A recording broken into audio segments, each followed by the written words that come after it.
স্থানীয় বোন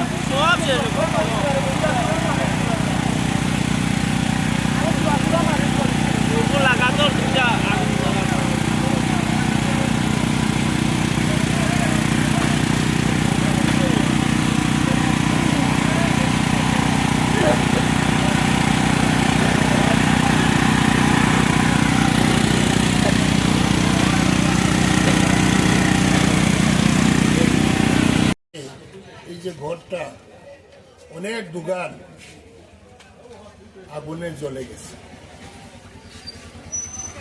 এবং সবাইকে জিজ্ঞেস করলাম কিভাবে আগুনটা লাগলো। বলছে ইলেকট্রিকের তার সিঁড়ে এখান থেকে অগ্নিসংযুক্ত হয়েছে। প্রচুর ক্ষতি হয়েছে, লাখ লাখ টাকার ক্ষতি হয়েছে এবং শুনে খুবই খারাপ লাগলো যে ফায়ার ব্রিগেড কল করা মাত্র এসছে, কিন্তু ফায়ার ব্রিগেডের যে মোটর জল দেওয়ার মতো মোটরটা এটা খারাপ। এটা একটা দুর্ভাগ্যজনক। মোটরটা ঠিক থাকতো তাহলে এখানে বেশিরভাগ দোকান মানে রক্ষা করা যাবে।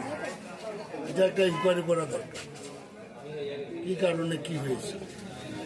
এবং প্রশাসনকে আমি অনুরোধ করব এই গরিব ব্যবসায়ীদের সঠিক ক্ষতিপূরণ দেওয়ার জন্য।